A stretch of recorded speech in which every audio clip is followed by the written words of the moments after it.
Madam Presiding Officer, I move to open the table for nominations for the position of Speaker of the House of Representatives.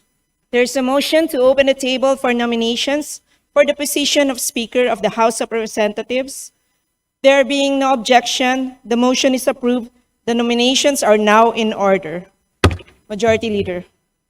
Madam Presiding Officer, I move to recognize the Honorable Ralph Wendell P. Tulfo from the 2nd District of Quezon City to make his nomination. The Honorable Ralph Wendell P. Tulfo from the 2nd District of Quezon City is recognized. Madam Speaker, I move to nominate Honorable Faustino Boji D. III for the position of the Speaker of the House of Representatives. Majority Floor Leader. Madam Presiding Officer, I move to recognize the Honorable Antonio Tony Pet T. Albano from the 1st District of Isabela to second the nomination.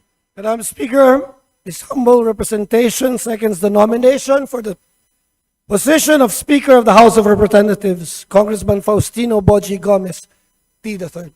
Majority Floor Leader. Madam Presiding Officer, there being no other nomination for the position of Speaker of the House of Representatives, I move to close the table for nominations. There is a motion to close the table for nomination for the position of Speaker of the House of Representatives. There being no objection, the motion is carried. Majority Floor Leader. Madam Presiding Officer, I move to proceed to the election of the Speaker of the House of Representatives. There is a motion to proceed to the election of the Speaker of the House of Representatives. There being no objection, the motion is approved. The election of the Speaker of the House of Representatives is now in order. The Secretary General will now call the roll of members. May we request members, upon being called, to state the name of the candidate they are voting for as Speaker of the House of Representatives without explanation. Roll of members, 20th Congress, first regular session, 25 to 28 as of August 11, 2025. Avalos, Ataide,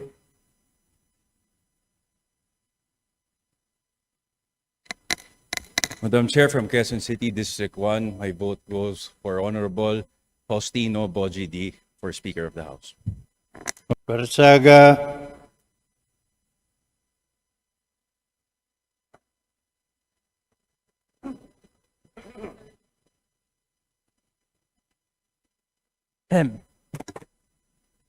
I abstain. Benitez Javier Miguel, Madam Speaker, from the 3rd District of Negros Occidental, this representation votes for Congressman Faustino Boji D. III. Sendanya,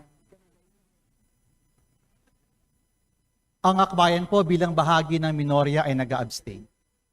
De Lima,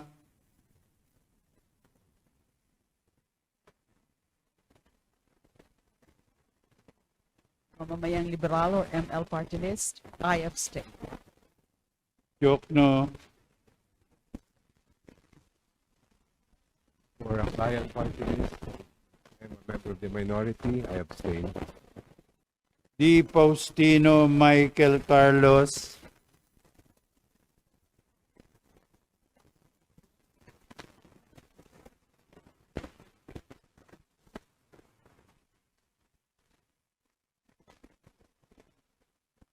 Di Ian Paul, The 3rd District of Isabela, we vote for Faustino Boji D. III. Thank you. With 28 members abstaining from the vote, 0 member registering a negative vote, and 4 members who did not vote, the results of the voting show that the Honorable Faustino Boji G.D. III garnered 253 votes. With 253 votes, the Chair declares the Honorable Faustino Boji G.D. III from the 6th District of Isabela as the duly elected Speaker of the House of Representatives. Majority Floor Leader. The Speaker-elect, the Honorable Faustino Boji G.D. III, and his family are invited to the rostrum for the oath-taking. The Honorable Javier Miguel Lopez Benitez of the 3rd District of Negros Occidental, will administer the oath of office to the Speaker-elect. The Honorable Benitez is invited to the rostrum to administer the oath of office of the Speaker. May we request all the members of the House to rise.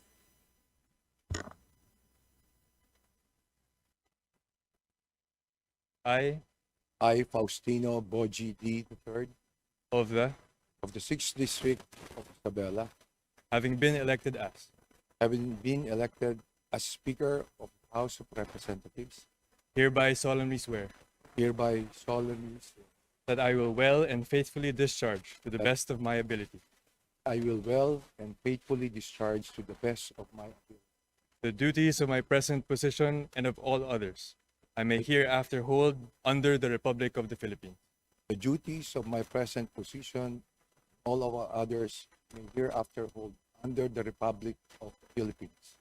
that I will support and defend the Constitution of the Philippines, I will defend, support the Constitution of the Philippines, that I will bear true faith and allegiance to the same, that I will bear true faith and allegiance to the same, and that I will obey the laws, legal orders, and decrees promulgated by the duly constituted authorities of the Republic of the Philippines, and that I will obey the laws, legal orders, and decrees promulgated by the duly constituted authorities of the Republic of the Philippines, and that I impose this obligation upon myself voluntarily without mental reservation or purpose of evasion.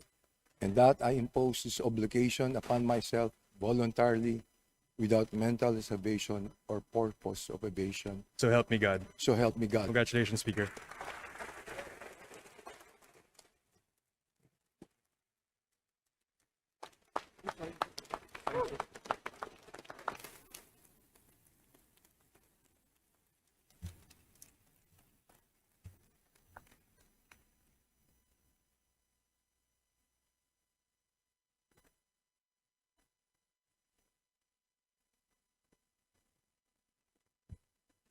To the honorable members of this August Chamber, the 20th Congress, mga kababayan, magandang hapon sa ating pong lahat. Ako po'y lubos na nagpapasalamat sa mga kasama kong mambabatas sa House of Representatives sa paghalal ninyo sa akin bilang Speaker. Hindi ko po ito inaasahan. Matapos ang ilang dekadang paninilbihan bilang lingkod bayan mula pa kabataang barangay hanggang gobernador ng Isabela, inakala ko na ang susunod na yugto ng aking buhay ay para sa aking pamilya. Ngunit, ibang daan ang inilatag ng ating Panginoon.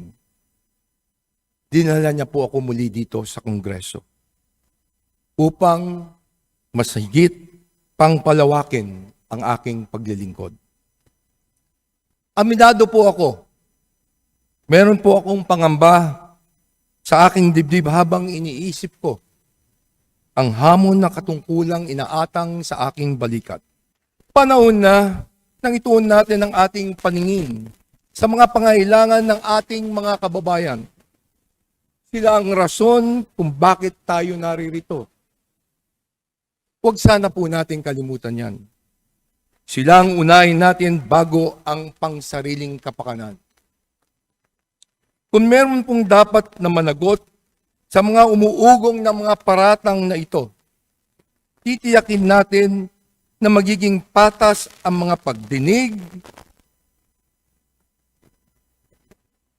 at kung meron mang mga pangalang nabanggit sa mga pagdinig na ito, may mga tamang forum para sila ay makapagpaliwanag. Tayo po ay magiging transparent at accountable sa ating mga gawain. Kung kinakailangan, magpag-ugnayan sa mga naglalabas ng saloobin, ako po mismo ang haharap para makipag-usap. Ako po ay handang makinig sa iba't iba nating tinig upang higit ng makaunawa. Nakahanda po ang aking bisig na makipagtulungan kanino man alang-alang sa ating bansa. Mula noon hanggang ngayon, Ako po ay walang pinipiling kulay. Lahat ay mahalaga. Lahat ay may maaaring maiambag upang magampanan ang ating mandato bilang kinatawan ng ating pong mga mamamayan. Sa ating pong mga kababayan, hinihiling ko po na magpatuloy tayong magmatsyag at magbantay. Tanging kayo lamang po ang makakapagsabi at makakapagpasya kung dapat bang ibigay ninyo muli ang tiwala sa amin. Kayo ang magiging bahagi ng reforma para masiguro natin sa darating na mga araw ang kapakanan ng taong bayan ang mauuna. Sa lahat ng ito, hindi tayo hatulan sa ating mga salita, kundi sa ating mga gawa. Hindi tayo husgahan sa ating mga pangako, kundi sa ating pagtupad. Kaya hinihikayat ko ang bawat isa na sama-sama nating isulong ang isang bagong Pilipinas na matatag, marangal at nagkakaisa.